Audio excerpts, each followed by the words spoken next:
Morning guys, time check is 4 AM.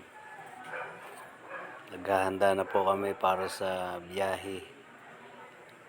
Pauwi na po kami ng Laguna guys, galing Bicol. Ayan. Kaso dahil madilim pa kanina dun sa may Sipoko, sa halip na kumaliwa papuntang Quirino, napadiretso po kami dito. Ayan, dito kami napaano sa Dait Norte, sa Bitokang Manok.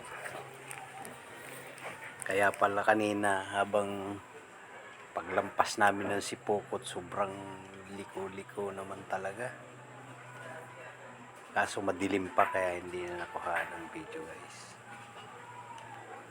Ayan, magtutuloy-tuloy na po kami. Medyo mahaba-haba po itong babiyahin namin dito sa Dait kaysa sa Quirino.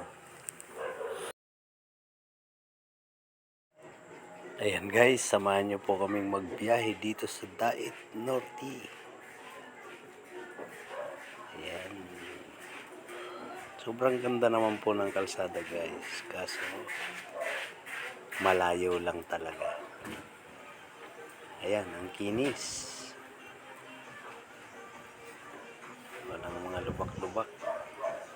Hindi kagaya sa Quirino.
Time check 9 AM guys. Kakalampas namin papasok lang namin sa Santa Elena. malapit-lapit na rin ito sa bago makalabas kami dito sa diet guys. Malapit na kami sa Tabugon. Ayan. Hanggang dito guys, paliko-liko pa rin oh. Talaga naman. First time ko lang pong mapadaan dito sa diet guys na nakamotor. Kaya medyo alalay lang ang aming takbo. Lalo pat mahihirap ang daan. Sobrang liko. Talagang sa bitukang manok talaga.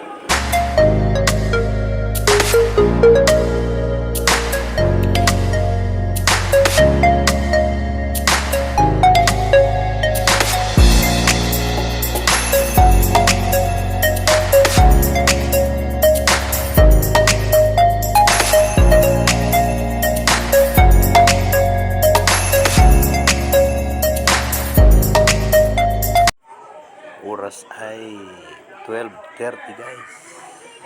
Sobrang init na.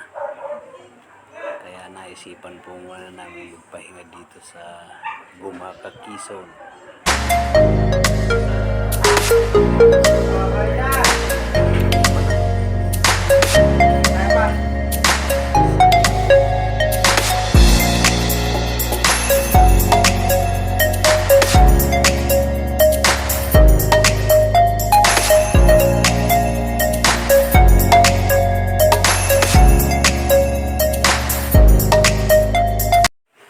Ayan guys, magtutuloy-tuloy na po kami. Ang oras po ay 2:30 PM. Ito na po ulit kami sa paakyat sa Sigsag Road at Timonan, Quezon. Medyo mas mahaba po ang aming biyahe kumpara nung pauwi kami ng Bicol. Nagkaligaw-ligaw kasi guys, napasuot ng Dait Norte, bitukang manok. Talaga namang halos doble po ang layo ng Dait sa Quirino Highway.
Guys, andito na po ulit kami sa ibabaw ng Sigsag Road at Timonan, Quezon. Hanggang dito na lang po muna ating video at medyo malulubat na ang ating cellphone guys. Salamat nga po pala sa walang sawang panonood sa aking mga video guys. Thank you.